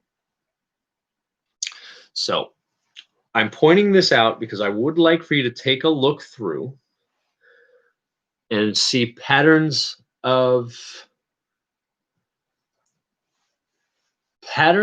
disagreement, which I have no problem with disagreement, but ones that don't seem cogent with the other factors around it.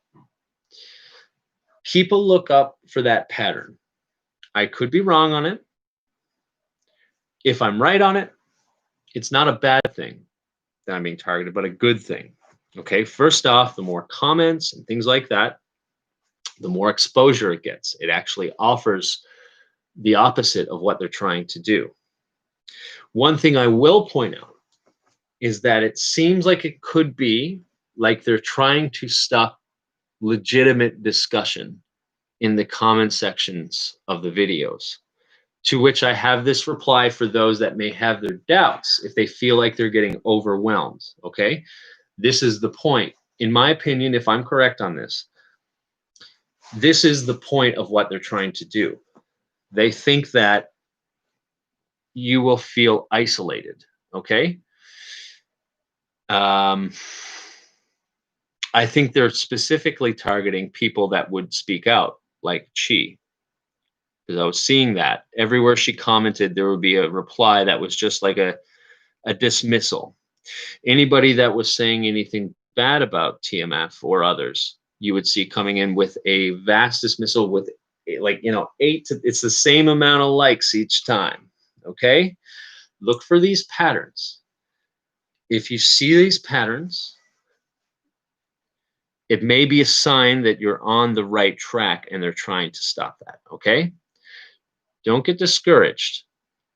It doesn't matter because as you know, this channel is smaller than most of these channels, and that's okay. And it doesn't need to be larger. All it needs to do is just give you the all you need to do is maintain the strength that you can say what you want to say, and they have failed in their target, because this is usually what they're trying to stop, and it ends up doing the opposite of what they want happening. Okay, I'm not trying to go bash anything about this or trying to bash anyone on it, but I will say that this is the pattern that I've seen. This was predictable, and I don't want you to be worried about other people disagreeing with you or trying to shut you down. If someone is truly here for the truth, they will welcome disagreement.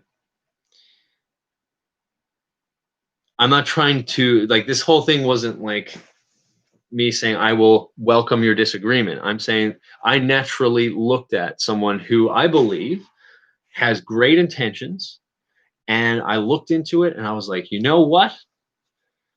You know what?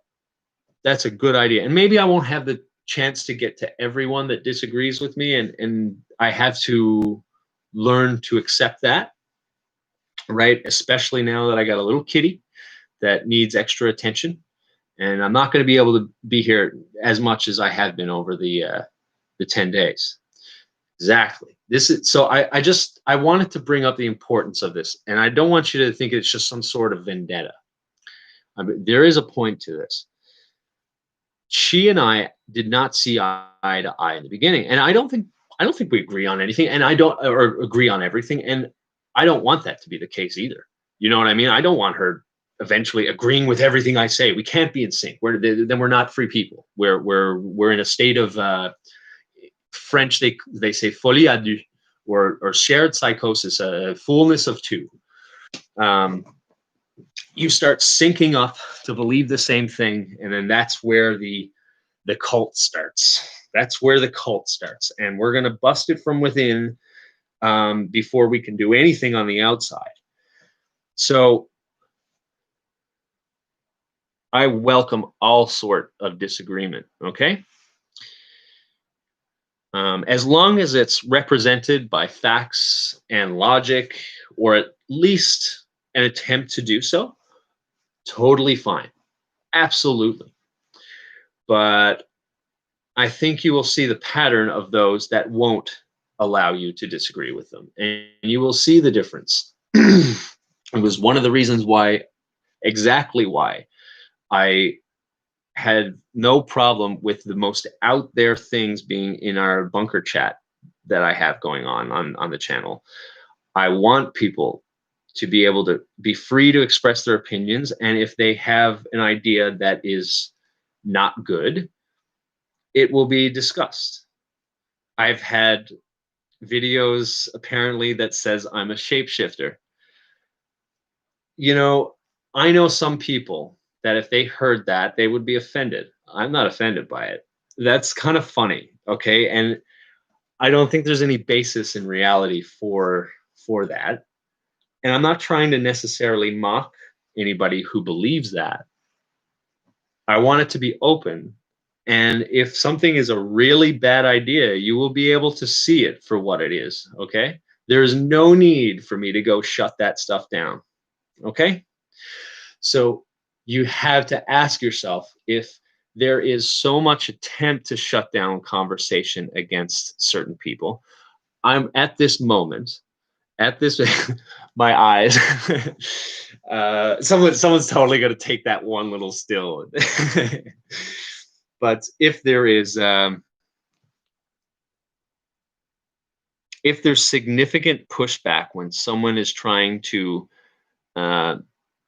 express what their observances, and someone's just trying to dismiss it on you, if you start seeing a pattern of this on this channel, you'll know that we're hitting a target that is causing people to act like they normally wouldn't. And you might be able to do it for a little bit at a time, okay? And the control mechanisms in place can be effective at first. But once they start realizing that no matter how much you hit them, you could be ratioed into oblivion, and if you're still expressing what you believe to be true and you're still trying to argue it, they start having a very hopeless ideological death spiral that makes those with the ability to self-reflect, and those who lack the ability to self-reflect to keep pushing it harder and harder. That as that divide happens, then you'll start getting people who are like, you know what? Enough is enough. Okay? Don't worry if you are telling your truth. It's okay. The divide is since time immemorial. This is how it works. Don't let it stress you out. Okay? Don't let it stop you from speaking disagreements.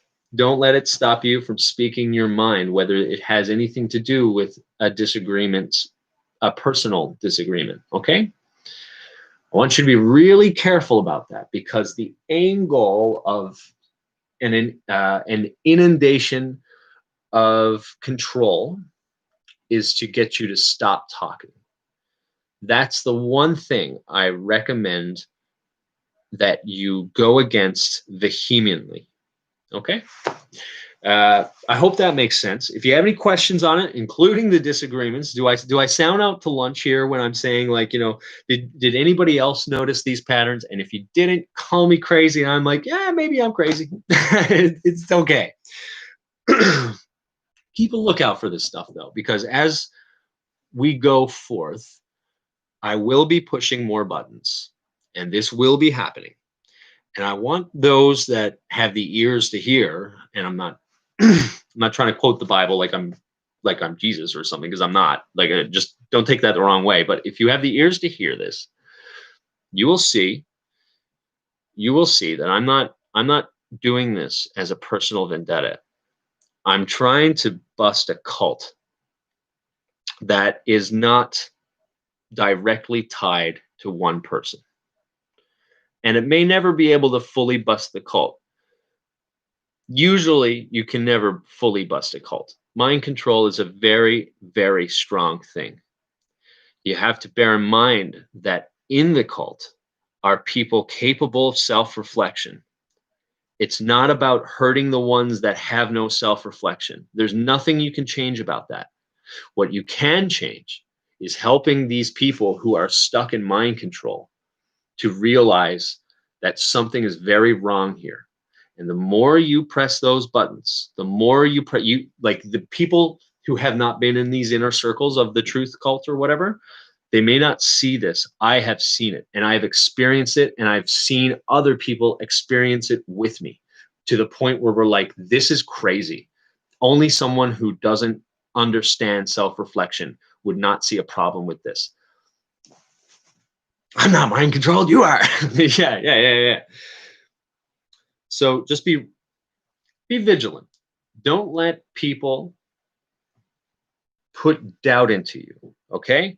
Doesn't mean you treat them bad. Doesn't mean that you get angry at them. It doesn't mean that you need to emotionally react, because it probably won't work. And that's okay. Someone's going to clip and twist my words. That's the point. That's the point. I'm pushing the buttons because at the end of the day, I have all of the information here, and they can clip all they want. It brings more attention to this channel, whether they like it or not, whether that's the point that they're trying to do or not. They can't stop it. And I know it from being on the inside, and I understand the weakness of this strategy. And that's why I'm doing what I do. It's not about hurting anybody at the top or being jealous of anything at all. It's about finding the people who are capable of self-reflection and trying. If you can get that one person, it can create a snowball effect. Okay. And it's been a crazy week. Hey, it has been a crazy week. This is like nuts. This is nuts. This whole coming back. This whole, ever since I came back, I'm like, oh my goodness. I forget how much emotion that's. There's nothing wrong with emotion. God is a God of emotion. Okay, I'm not saying it a negative thing. All right. There's a lot of emotion in this movement, and along with the truth and information that people are trying to get out, and we need to start, for those that can, we need to start being able to rightly divide that emotion. Does this make sense? Am I talking like a crazy person here? So don't worry about it. Like, listen, people are going to hit me pretty hard. Okay, that's okay. I understood it very well, and if I couldn't handle it, I wouldn't be here. Okay, I'm just here to speak truth. The truth can anger many, or at least the truth the best I know how. It can anger many. It causes people to react. They want you to react as well. Okay, that's the point. If you deny it to them and you just keep speaking truth, the ones that can self-reflect will see the difference. The ones that can't will expose themselves. Okay? You may not think it. You may not think that they're exposing themselves, or you might be worried that they are exposing themselves, but they're trying to do it while deceiving others, and that it's working on the masses. That's another point too. That can cause a lot of doubt, and that's okay. This is okay. All right? You're not gonna convince everybody. You're never going to convince everybody. You don't want to convince everybody, because we're not all the same thinkers. People have to figure this out on their own sometimes. What we're trying to do, or at least what I'm trying to do, is push the buttons to accelerate that process. Because once you can slow boil a frog, you know that cliched analogy. But if you make them turn up the heat too fast, frogs start jumping out. That's what I'm trying to say. Okay? Does it make sense? Don't let them, as I continue to move forth, because there's a reason why I didn't say this immediately. Sometimes the butler is coming for me. Oh no, the butler! I'm not trying to confuse anybody or anything like that. I'm just trying to speak truth to accelerate the natural process that I know they cannot stop. And I know that they cannot stop it because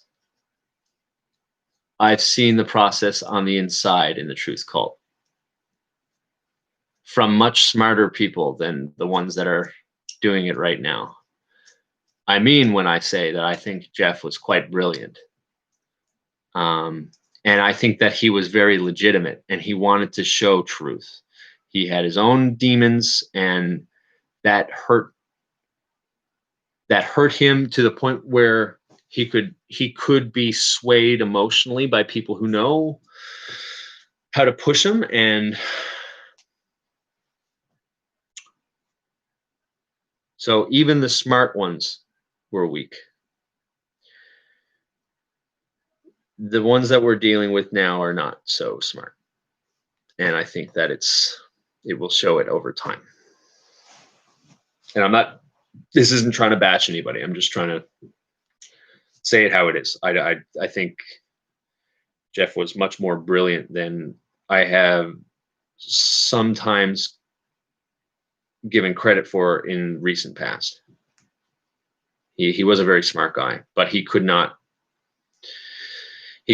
handle even the smallest channels, celery agents, and these channels with like hundreds of subs speaking out about it.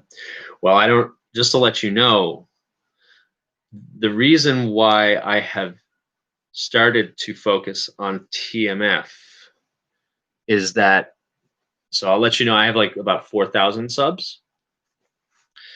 And it was TMF that gave me a shout out a few years ago. Like he posted my video and sent people to my channel. My channel doubled on that. So I have a lot of people that either have listened to him in the past or are still listening to him. And he knows it and I know it. And I believe that this is the most effective route to start exposing this kind of stuff. Okay?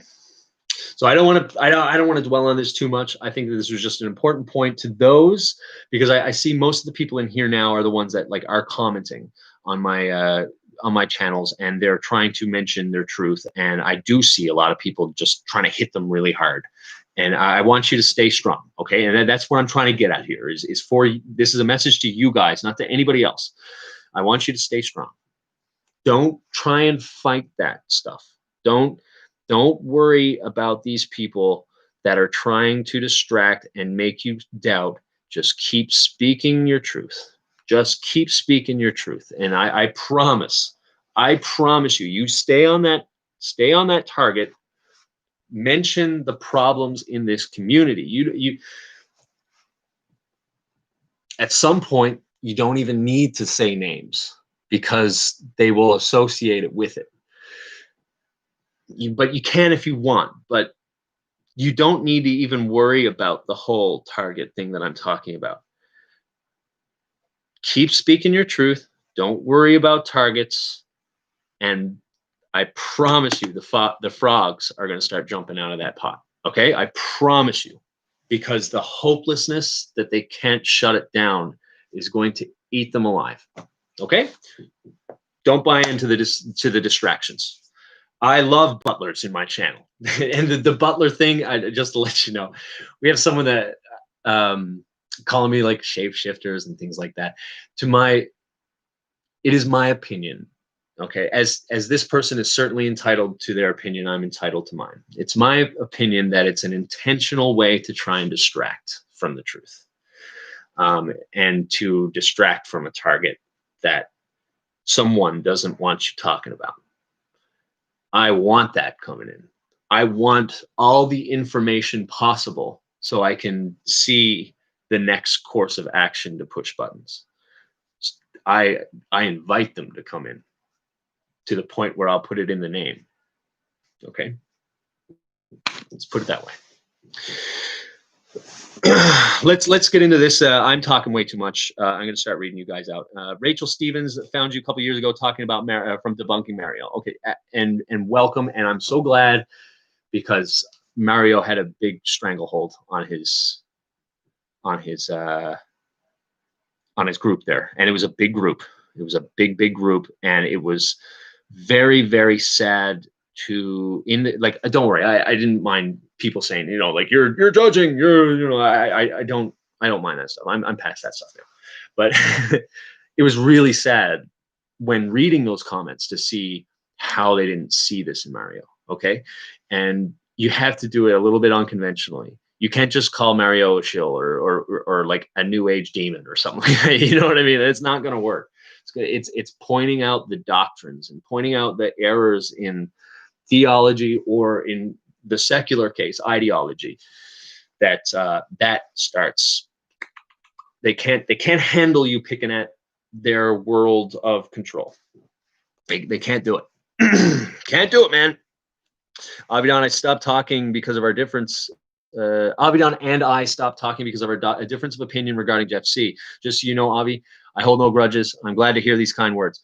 Yeah, and that's totally fine. I forget, to be honest, I think, yeah, like, we stopped talking during the break of that?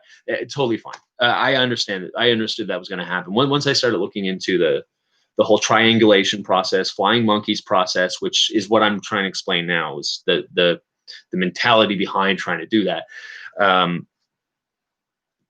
Yeah, don't worry. I'm not holding grudges. And to be honest, I forgot.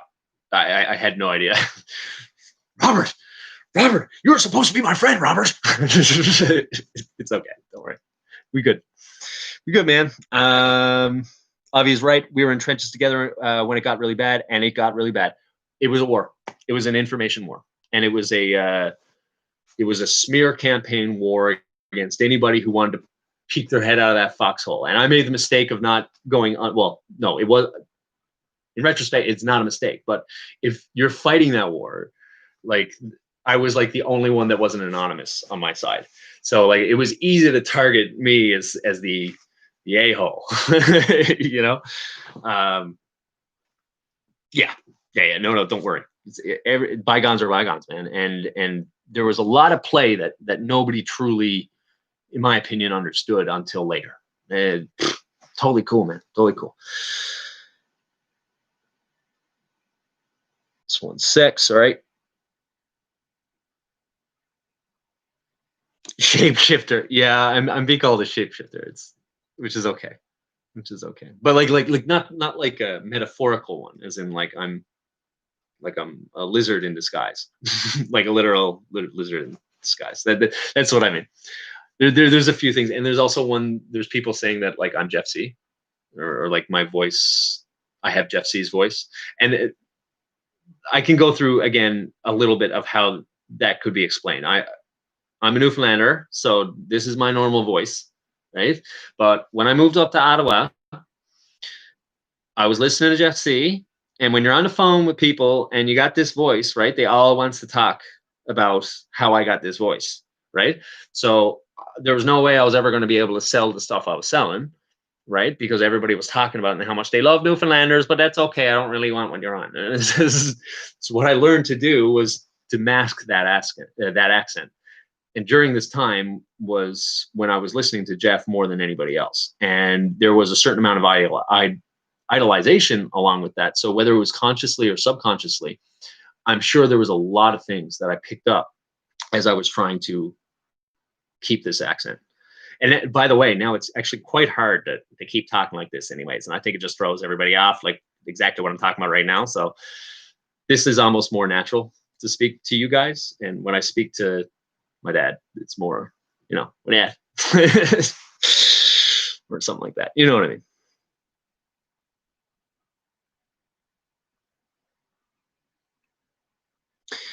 Yeah, just a quick, for people who aren't used to these live chats anymore, the computer I'm on is really bad, and trying to scroll up is a nightmare. I start buffering and everything like that.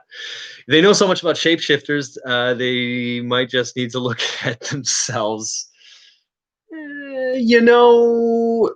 Take a look at the lyrics of that song that I started with here today, the Sam Roberts Shapeshifters, and it doesn't need to be literal. I think there's a lot more truth to what you just said on a metaphorical level than maybe what you were trying to say, or maybe it was exactly what you're trying to say. But it's a really good point. We, throughout the course of rationalization or intentional disinformation, we can shift ourselves. We can shapeshift metaphorically.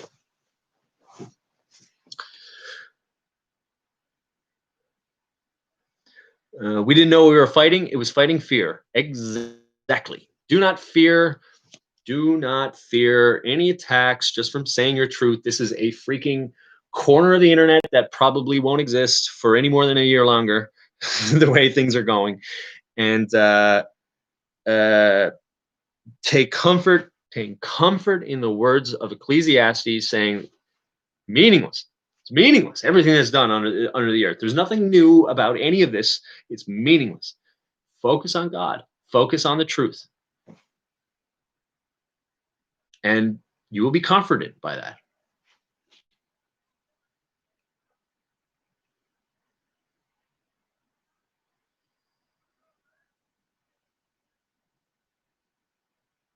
Well, he did. The one I'm speaking of did literally mean shapeshifters. I don't. I don't mean it when I'm talking about it. Way more interesting than human drama. Yeah. Yeah, it is. Well, actually, everybody says that they're not interested in human drama, but we're also natural. Many of us, if not to a certain extent, all of us are drawn to that kind of stuff too. That's why there's, celebrity feuds and all that stuff, right? The Newfie accent kind of reminds me of an Amish accent. I've never heard that before. Very interesting. I don't know if there's I don't think there's any link there. Maybe, you never know.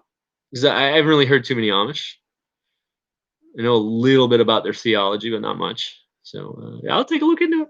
Maybe we have some secret connection I'm not aware of. Ooh, big conspiracy. If there was anybody that I missed in the comments, because as we're now a little bit past the 2-hour mark, I'm going to start wrapping up. But if there's any comments that I missed, just put it in there, and we'll go from there. The Amish speak Yiddish, do they? I don't. Something tells me that they speak a Plattdeutsch, isn't it? Is their Bible written in Hebrew, or is it written in old, like, flat German? Again, I don't know enough about them to say that for sure, but I want to say I've read about how their Bible is in an older German. Yeah, like we say Pennsylvania Dutch. We say Pennsylvania Dutch, and I think that has to do with their accent distorting the Deutsch. It's really a German background, if I'm not mistaken. Like they were Anabaptists that came from German or HRE at the time. Hey, maybe I don't. I know that there's also a whole bunch of groups of Amish too, and maybe there's a specific one that maybe they tried to get back to Yiddish or tried to get back to Hebrew or something like that. It could be. I'm not trying to say you're wrong here, but I think like in general, like your Lancaster, Pennsylvania Dutch are, I think it's German that they talk. I'm not an expert. I sound like I'm from Listowel. I can't even say it right. I'm pretty sure. Guelph or St. Jacobs. Yeah, maybe. Movie Kingpin accent. I haven't seen Kingpin in a while. That was Canadian, wasn't it? How's it going there, eh?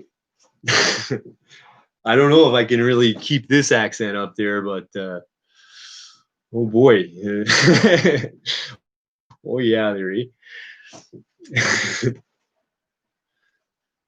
It kind of flows a little bit the same as Newfoundlander because we add these expletives on the end of sentences. Where in Canada do I live? I'm in Newfoundland.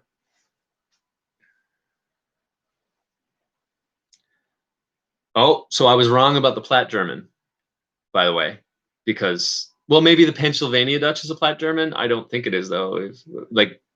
If they spoke High German, bringing it over, they're probably not speaking Platt German, because they keep quite distinct from what I understand about how that split happened. Maybe there's just a whole bunch of stuff I don't know about this, and I'm giving you bad information. But I do think it is German in the book. All right, last call for the shape-shifting questions or whatever comments, because I got a little kitty. I got to give some love. I got to bring him over. I got to be more careful about that now, because if the time is limited, I want to make sure I spend it the best possible with him. How do you get 100 Canadians out of a pool on a hot day? You say, please get out of the pool. Yeah, basically we're pretty pushovery especially these days. I think that was a thing. I think that was intentionally put in because, like, back in the days of the Boer Wars or Boer Wars, whatever you want to say, and World War I, you didn't want to mess with Canadians, man. We were known for being the new Scottish Highlanders kind of thing. And some Nutter Butters while we finish this up. I'm gonna snack on some Nutter Butters. Amish are from Dutchistan. See, now we're getting more into the chat that it was like last night. That was actually kind of a fun chat. I got a little emotional because I didn't really think about what was going to happen when I actually got the call from the vet. So a little teary-eyed in that last one, but specifically I'm talking about the conversation that we were having in chat. So it was a kooky one because it was in the middle of the night, and had all kinds of crazy stuff we were talking. And then we got into some great topics actually. I don't know if I'll do more like, you know, starting at 5 o'clock in the morning kind of chats, but it was cool to see a different group, and they certainly spoke different.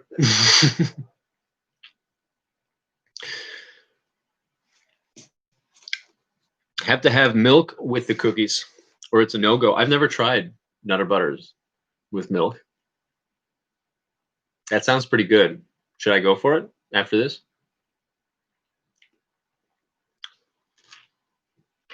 I can hear a little donkey in there every now and then. Better tighten it up, kiddo.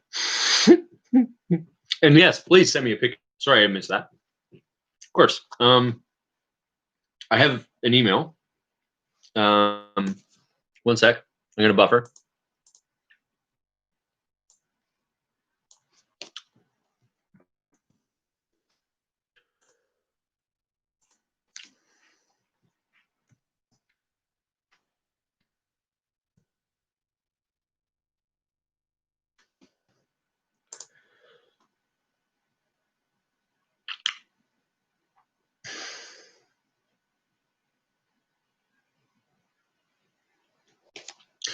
So BNB, you want to send me a picture of your cats?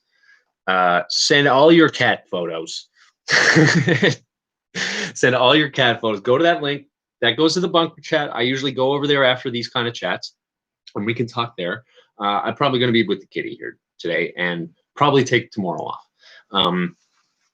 But yeah, in there, there's actually a link to my email, and you can send it there. And I would love to see it. And I'll read out. Thanks for talking to me tonight. I appreciate this for real. Made my day. And you say, I'm neat. Thank you. Thank you, man. I really appreciate it. And it was great to have you here as well. I think many people, including yourself, contributed very well. And these are the kind of chats I love. I love this stuff, man. It's good. It's good. It's good. And remember, disagreement is like the spice of life, man. Disagreement is the spice of life. If you start thinking like everybody else, something's gone wrong. Something has gone wrong if you start thinking like everybody else around you, okay? I am very, very happy once more that she had the guts in this movement, or whatever you want to call whatever this is, to go out on a limb and send me information that they think I might not like, okay? Not only was I not offended, but I was very appreciative, and it helped me see that I'm on the right track in some ways. If someone feels comfortable enough to do so in this movement, that so much resources are spent by whomever, whatever, to stop that from happening. We have started to break through. We can't help people think for themselves if we can't do it in our own circles. The healing has to come from within first before you can help others. And I think this is a strong sign of health, that a healthy conversation can be had here. I would love that to continue at the bunker chat. You're more than welcome. Click on that link, or that last link I put up, and we'll go from there. Anyways, guys, I'm going to cut this short there now because this kitty is looking too cute, man. He's gorgeous. All right, guys, thank you so much. I really appreciate it. And we'll talk soon. Bye now. Read your Bibles. Read your Bibles.